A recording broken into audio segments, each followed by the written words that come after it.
हाँ, तो इससे वो ममता, काम, क्रोध और विवेक विरोधी संबंध स्वतः छूट जाते हैं। स्वतः छूट जाते। एक रास्ता तो ये है कि पहले विवेक विरोधी संबंध को तोड़ें और उसके बाद में ये प्राप्ति होगी स्वरूप की। एक रास्ता ये है कि स्वरूप हमको पहले से प्राप्ति है होनापन के रूप में, तो अपनी स्थिति को स्वरूप में धारण कर लेने से, अर्थात मैंपन के मिट जाने से हमारा स्वरूप वह एक होनापन ही है, एक प्रकाश है, बस और कुछ नहीं। तो अब किस पर ममता होगी? कौन करेगा ममता? एक प्रकाश है, वो तो ममता नहीं करता, कामना भी नहीं करता, विवेक विरोधी संबंध भी नहीं करता, विवेक विरोधी कर्म भी नहीं करता, विवेक विरोधी विश्वास भी नहीं करता, क्योंकि वो तो चिदानंद में स्वरूप है। सच्चित आनंद है। सत अर्थात सदा रहने वाला, चित अर्थात चेतन, और आनंद अर्थात जिसमें केवल आनंद ही आनंद है, दुख का लेश मात्र भी नहीं। तो ये बहुत शीघ्र प्राप्ति वाला मार्ग है। और इसमें है कि जिसकी तीव्र लगन होगी ना, उसको बहुत शीघ्र इसमें स्थिति हो जाएगी। भाई मैं इसके बिना नहीं रह सकता, बस मैं बहुत दुख पाया, मैं इसके बिना नहीं रह सकता। तो वो कितनी सरल बात है। इसको न कोई बुद्धि से याद रखना है, न कोई इसका बार बार चिंतन करना है, न कोई स्मरण करना है। ये तो हमारा होनापन है, वो हम न याद रखें तो भी जो कहते ही रहता है, याद रखें तो भी जो कहते हो रहता है, और नींद में चले जाएं तो भी जो कहते हो रहता है। इसका अभाव कभी होता ही नहीं। तो अभाव नहीं होता इसलिए सत्य है, इसमें परिवर्तन नहीं होता, अभाव नहीं होता, और ये खुद को भी जानता है और पूरी सृष्टि को भी जानता है, शरीर को, संसार को, मन बुद्धि सबको जानता है, इसलिए चेतन है। और इसमें दुख का सर्वथा अभाव है, इसलिए ये आनंद है। तो ये सच्चिद आनंद में जो स्वरूप है वो हम सबको स्वतः प्राप्त है। और ये जब बात समझ में आ जाती है कि एक तो हमको साधन भजन में याद रखना पड़ता है। महाराज जी ने एक बात बताई थी कि भाई, हे नाथ में आपको भूलू नहीं, हे नाथ में आपको भूलू नहीं, हे नाथ में आपको भूलू नहीं, इसको कहते रहो। एक ये रास्ता है, ये है बुद्धि से याद रखना। और एक ये रास्ता ये है कि जिसको हम भूल सकते ही नहीं। भाई अपना होनापन क्या कोई भूल सकता है? क्या किसी को ये अनुभव हुआ है कि मेरा इतने दिन के लिए अभाव हो गया, इतने घंटे के लिए अभाव हो गया, या कम से कम ये तो कि भाई मैं नींद में था तब तो मेरा अभाव ही था? ऐसा कोई नहीं मानने को तैयार। और ये तो कोई भी नहीं मानता कि बचपन में मैं कोई और था, अब मैं कोई और हो गया, जबकि सब कुछ बदल गया। तो ये जो बात है ये बहुत दामी है। अब मैं तो बार बार कह देता हूँ क्योंकि मुझे ये अच्छी लगती है। आप लोग कहीं उकता न जाए कि तो रोज रोज एक ही बात करता है। तो ये बात बहुत ही गंभीर है और बहुत सरल है। और मुझे तो जब ये बात ठाकुर ने मुझे बताई, तब के बाद मेरा तो एकदम से सब कुछ परिवर्तन हो गया। तो ये क्या है? ये एक बहुत बहुत अमूल्य वस्तु है। तो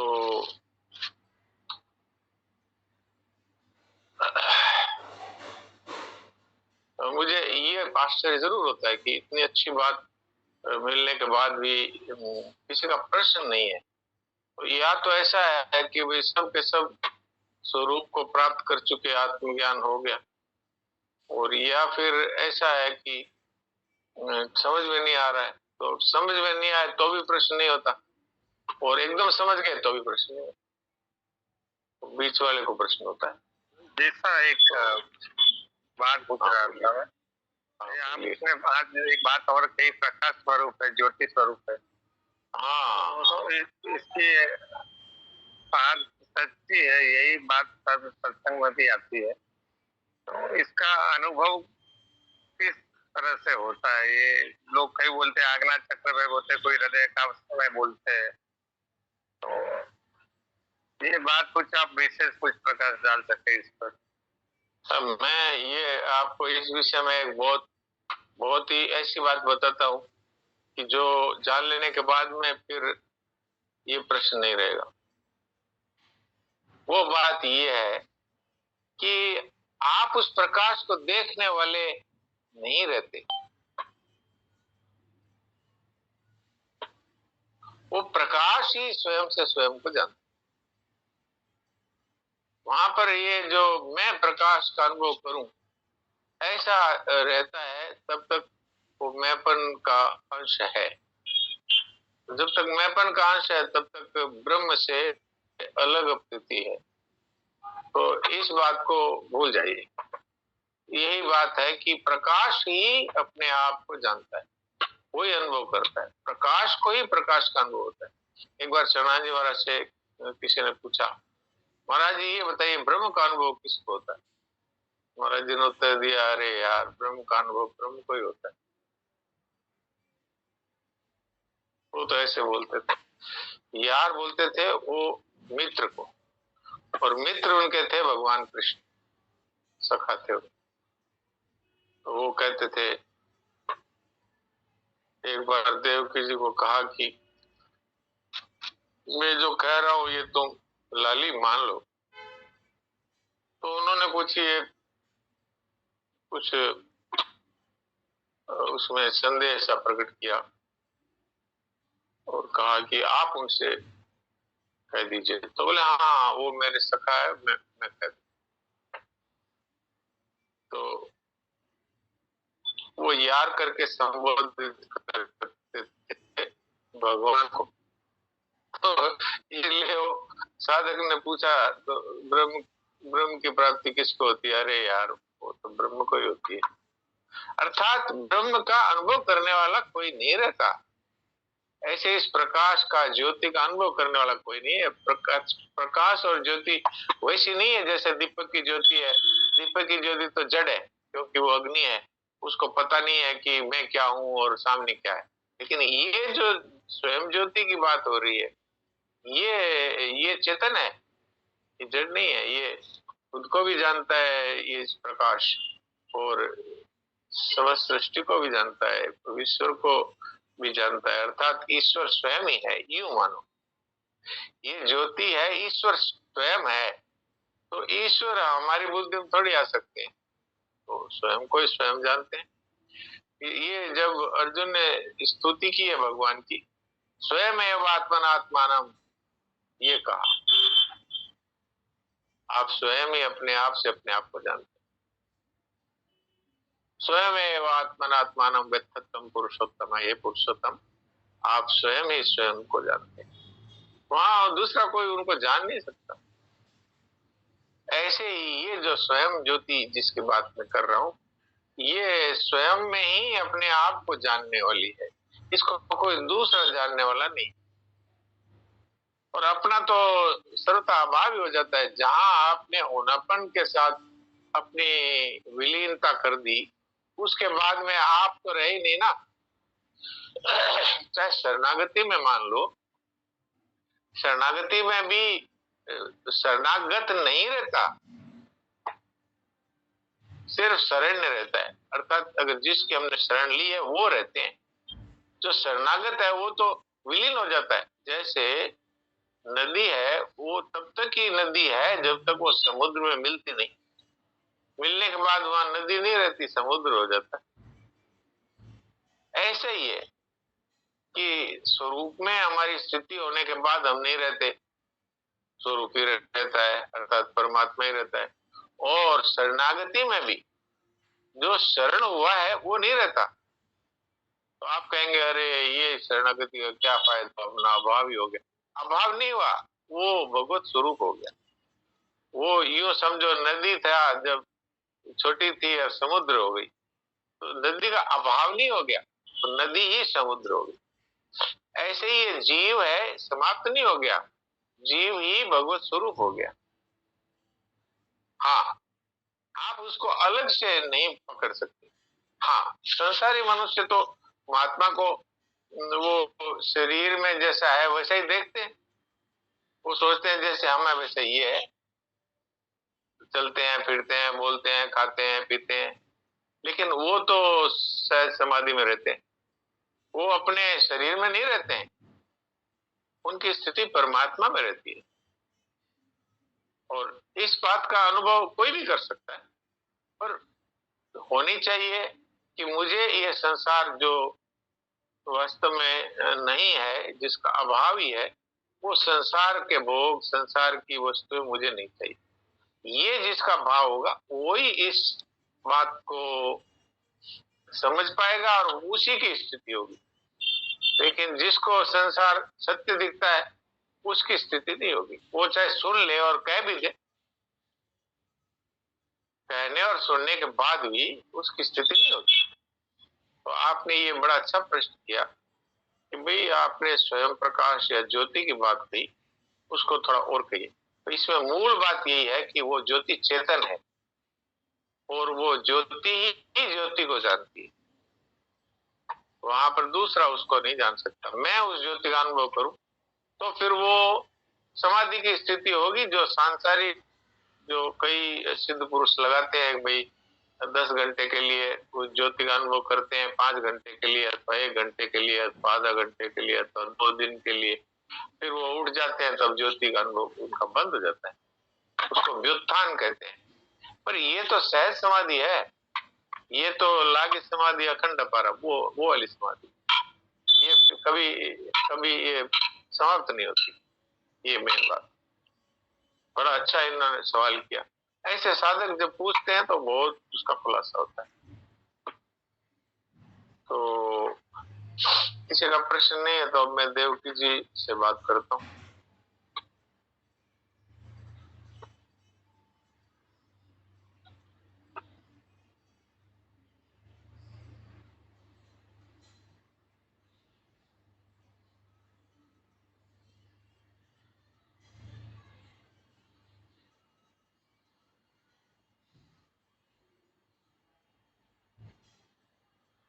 हाँ देवकी जी कुछ बोल दीजिए।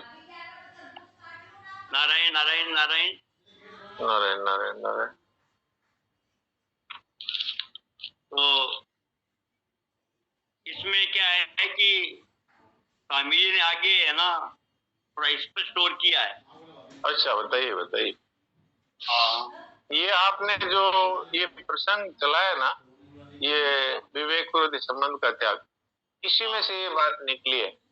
इसी में जो मैं 3 दिन से कह रहा हूँ, जागृत समाधि, जागृत सुषुप्ति, सहज समाधि, सहजावस्था, ये इसी में से निकली है कि विवेक विरोधी संबंध का त्याग करने से और ये स्थिति मनुष्य की बहुत शीघ्र हो जाती। एक बार मैं सुनील दास जी से बात करता हूँ, क्या पूछ रहे हैं, फिर आप बात करें। हाँ सुनील दास जी बोलिए। महाराज जी राम राम। महाराज जी राम राम। मैं कोई कुतर्क नहीं कर रहा हूँ महाराज जी। मुझे श्रद्धा पूरा हो रहा है, विश्वास पूरा है, लेकिन जो मेरी प्रवृत्ति जो है ना, वो दुर्योधन प्रवृत्ति जो हो रही है, उससे मैं बहुत दुखी।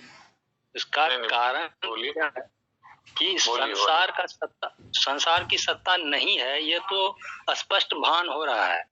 लेकिन समस्या यहाँ पर है कि हम लोगों को दिन प्रतिदिन संसार के ही सामने आकर संसार में ही सब कुछ व्यवहार करना है। अगर हम संसार को व्यवहार नहीं कर पाते हैं तो हमको असामान्य व्यक्ति कहा जाता है, तो असामान्य व्यक्ति हो जाते। तो इसीलिए संसार का सत्ता नहीं है, ये तो सिद्धांत रूप से अच्छी तरह से जान रहे हैं। लेकिन परिवर्तन यहाँ समस्या तो वहीं पर आ रही है कि हमको संसार के सामने व्यवहार करके ही जीवन यापन बनाना है, जीवन इसी से पल्ला पड़ना है जीवन भर। वास्तविकता तो यही है कि इसको हम लोग ठीक से डील नहीं कर पाए तो बोला कि ये असामान्य व्यक्ति हुआ। अच्छा, राजा जनक से ज्यादा आप संसार में कार्य कर रहे हैं क्या? नहीं, वो तो महापुरुष थे महाराज जी, सामान्य व्यक्ति। महापुरुष आप नहीं, सामान्य नहीं, आप सामान्य नहीं है, आप भी वही हैं जो राजा जनक थे, वही आप। लेकिन आपका ये प्रश्न का उत्तर दे रहा हूं मैं कि भाई हम तो संसारी आदमी हैं, तो राजा जनक तो राजा थे, इतने संसारी थे कि मतलब पूरा राज्य चलाते थे। अच्छा, तो ये मैं आपके सामने निवेदन करना चाहता हूं कि सेठ जी थे, गृहस्थी थे और सारा कार्य करते थे, पंचायती भी करते थे। दो भाइयों के लड़ाई झगड़े हो रहे हैं तो बीच में वो मध्यस्थता करके उनका सुलझाते थे, और जो सत्संग के भाई प्रश्न पूछते थे उनके प्रश्नों का उत्तर देते थे।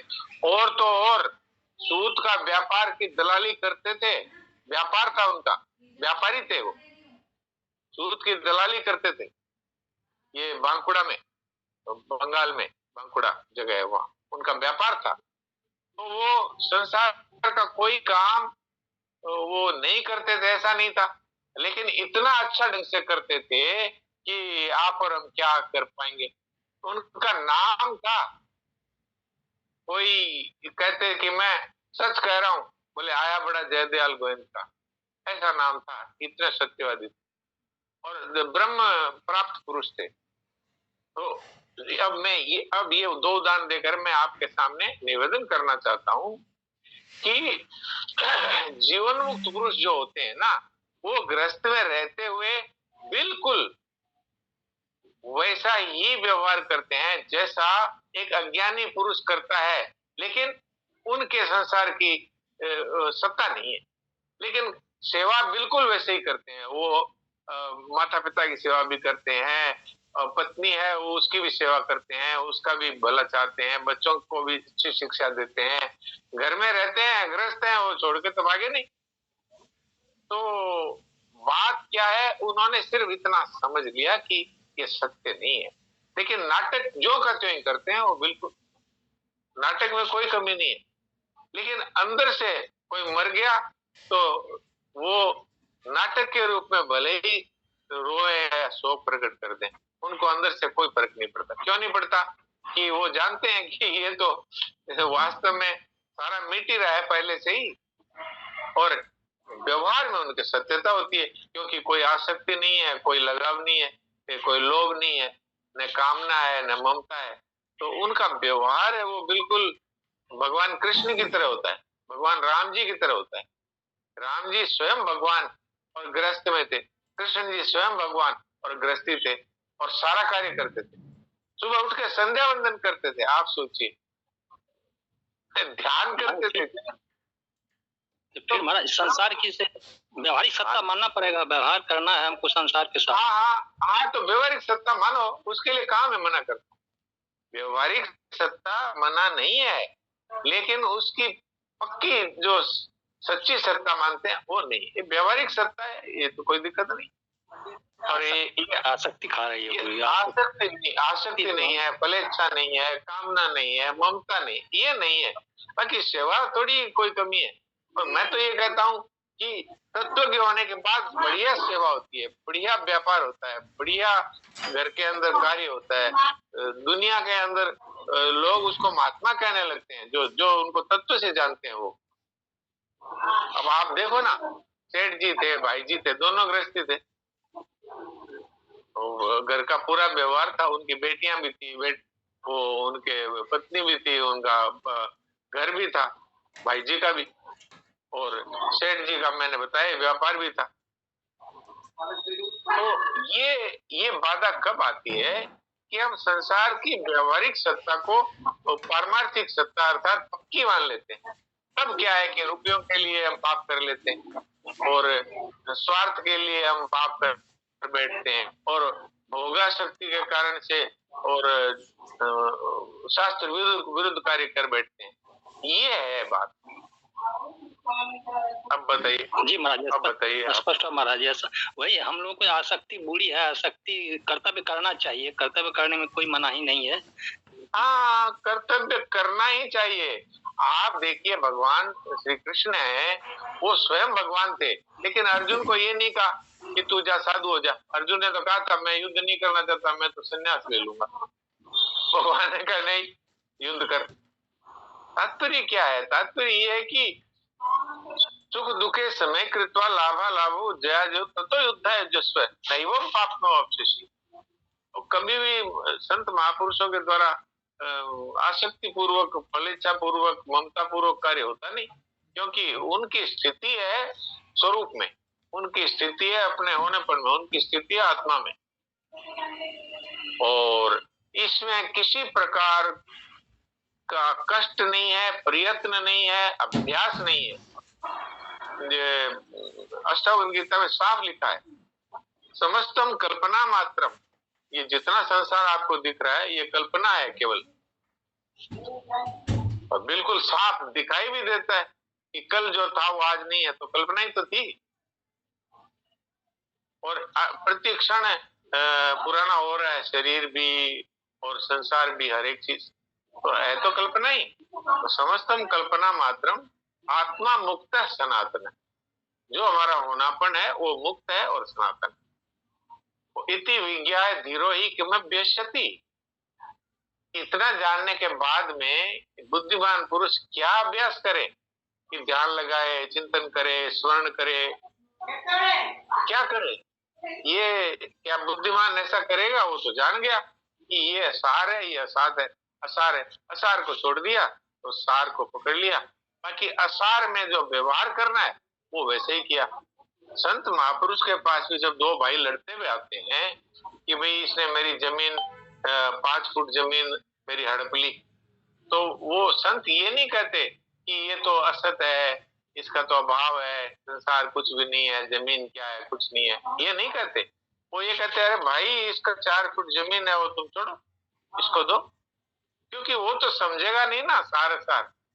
और संत महात्मा की दृष्टि में तो कुछ भी नहीं है, उनको तो पता है ये फालतू में लड़ रहे हैं, ये दोनों मर जाएंगे, तो यही छोड़ करके इसको, लेकिन वो ये नहीं समझाते उसको, वो यही कहते हैं कि भैया तुम इसकी ये जमीन गलत है, तुमने हड़प ली, इसको छोड़ो। तो ये व्यवहार में तो संत भी वैसा ही करें, उनको कोई आसक्ति थोड़ी है जमीन से, जो वो कहेंगे कि जमीन कुछ भी नहीं है, ये तो असत है, इसका तो अभाव है, ये तो ऐसे दिख रही है ही नहीं, तो वो समझेगा क्या? वो समझेगा ही नहीं। तो इसलिए भगवान ने गीता में ये बात कही है कि जो तत्व को जानने वाला पुरुष है वो भी व्यवहार वैसा ही करता है जैसे अज्ञानी पुरुष कर रहे हैं, लेकिन उसके व्यवहार के अंदर दिव्यता होती है, क्योंकि वो उसको कोई स्वार्थ नहीं है, वो केवल उनका हित करने की दृष्टि से उसको करता है। सक्ता कर्मण्य विद्वांसो यथा कुर्वन्ति भारत है, तथा विद्वान तथा सक्त चिकीर्षु लोक संग्रहम। भगवान ने कहा है कि जिस तरह से आसक्त पुरुष है संसार में, वो जिस तरह से व्यवहार करता है वैसा ही ये तत्व के पुरुष भी करता है, लेकिन आसक्ति रहित होकर करता है, संसार के हित की दृष्टि से करता है। चिकीर्षु लोक संग्रह, लोक संग्रह के लिए करता है, सबका भला हो, इसलिए वो सबको समझाते हुए करता है। वो उनको ज्ञान का उपदेश नहीं देता, क्योंकि वो समझेंगे ही नहीं। आप अगर उनको दोनों को जमीन के लिए लड़ रहे हैं, उनको आप तत्व ज्ञान समझाओ तो समझेंगे क्या? उनको तो यही बताना पड़ेगा भाई ये पाप है, तुम इसकी जमीन हड़प रहे हो, इसको दे दो, यही ज्ञान है उसके लिए, इतना ज्ञान काफी है। ठीक है ना ये बात? जी महाराज। तो ये आपके प्रश्न का उत्तर है कि व्यवहार की दृष्टि से हमको व्यवहार की दृष्टि से सही ढंग से व्यवहार करना पड़ेगा, संसार का जैसा है तरीका, लेकिन अपनी कोई उसमें स्वार्थ नहीं, आसक्ति नहीं, ममता नहीं, कामना नहीं, किसी का पक्षपात नहीं, क्योंकि एक तत्व के महापुरुष को तो संसार की सत्ता ही उसको पता है, ये कुछ नहीं है, ये तो पोप लीला है सारी, लेकिन वो व्यवहार वैसा ही करता है, तो इसलिए व्यवहार में फर्क नहीं आता। राजा जनक आप देखो ना, रानियां थी, पूरा साम्राज्य था, सारा चलाते थे, ब्रह्म के महापुरुष थे, किसी से कोई मतलब नहीं। तो ये बात है। तो ठीक है, अब मैं देवकी जी से कहता हूँ वो बात करें। देवकी जी। प्रणाम महाराज, प्रणाम। प्रणाम। देवकी जी बताइए। नारायण नारायण नारायण नारायण नारायण। विवेक विरोधी संबंध तोड़ने से उसी क्षण मोह का नाश कर देगा, उसी क्षण, ये है बात। और उस विवेक विरोधी संबंध तोड़े बिना साधन का आरंभ ही नहीं होगा, आरंभ नहीं होगा। नहीं गीता पढ़े नहीं समाधि लगावे, गीता चाट जाएंगे, ये तो बोला स्वामी जी ने, सन्नाथ जी महाराज ने। चाहे गीता पढ़ो चाहे समाधि लगाओ, अगर विवेक विरोधी संबंध नहीं तोड़ा, सीधी सीधी बात है। जो अपना नहीं है उसको अपना मानता रहा तो बताइए उसको ज्ञान कहाँ से होगा? ये भी नहीं हो सकता कि विवेक विरोधी संबंध का त्याग धीरे धीरे हो। धीरे धीरे क्यों होगा? वो तो अभी होगा। अगर हमने समझ लिया कि इस मिठाई में जहर है, ये हमने समझ लिया, तो क्या उसके त्याग धीरे धीरे करेंगे? कि भाई थोड़ी तो खा लें फिर धीरे धीरे छोड़ देंगे, ऐसे होता है क्या? बिल्कुल बिल्कुल एकदम तुरंत होगा। संबंध के टुकड़े नहीं होते, टुकड़े नहीं होते। संबंध जब टूटता है तो एक साथ टूटता है, एक साथ टूटता है। सही बात। निश्चय ये करना है, निश्चय ये करना है कि विवेक विरोधी संबंध तोड़े बिना दूसरे कार्य का आरंभ ही नहीं करेंगे। ये है बात, इसको कहते हैं तीव्र लगन। विवेक विरोधी संबंध तोड़े बिना दूसरा कार्य शुरू ही नहीं करेंगे, पहले यही करेंगे। सनातन जी महाराज ने अपने खुद के बारे में एक बार बताया था कि कमंडलू में तो जल भरा हुआ था और तेजी से प्यास लगी हुई थी और गर्मी के दिन थे, लेकिन मन में ये बात आ गई कि पहले इस चीज को प्राप्त करना है, उसके बाद जल पीऊंगा। ये है बात। तो ऐसे महापुरुषों को प्राप्ति होती है। और नहीं तो ठीक है, सुन लिया, इस कान से सुना उससे निकाल दिया, एक बार सुना दो बार सुना, बराबर सुनते सुनते फिर यही कहने लगे तो रोजी नहीं सुना। रोजी नहीं सुना तो फायदो के हो? रोजी ने सुना और सुना के सुना भी क्या हो रहा ने। यानी कि तो एक दुआ है कि पंडिताई पाने पड़ियो पूरब लो पाप, लोगा ने समझा खाली रह गया आप। लोगा ने प्रमोदता खाली रह गया। तो भाई इन बातों को, ये जो संतों की एक एक वचन है ना, इनके अंदर अपार रहस्य भरा हुआ। आप देखो, सनातन जी महाराज ने साफ कह दिया कि ये संबंध के टुकड़े नहीं होते। हाँ, संबंध टूटता है तो धीरे धीरे टूटेगा। ये नहीं है कि भाई सत्संग कर रहे हैं धीरे धीरे ममता छूटेगी, सत्संग कर रहे हैं धीरे धीरे कामना छूटेगी। ये जो है बहाना, ये बहाना हमारे ही नुकसान करेगा और किसका नुकसान होगा? अरे भाई, अगर पता लग गया कि कुछ वस्तु मेरी संसार में है ही नहीं, तो फिर इसमें अब अभ्यास करेंगे या फिर बार बार इसको सुनेंगे? अब क्या, एक बार समझ में आ गई बात तो सही है, समझ में आ गई तो बस आज के बाद अब कुछ मेरा, अब मेरा कुछ नहीं। और जहां ममता टूटी वहां फिर कामना अपने आप छूट जाती है और जितने दोष है सब समाप्त होते चले जाते हैं और स्वरूप का बोध हो जाता है। ये बात बहुत अच्छी बात। तो अब 39 मिनट हो गए, बल्कि 39.5, तो 30 सेकंड करीब बचे हैं। तो थोड़ी देर के लिए सभी चिंतन रहित होकर के बैठ जाएं और अपने होनेपन का स्पष्ट अनुभव करें। वही परमात्मा है।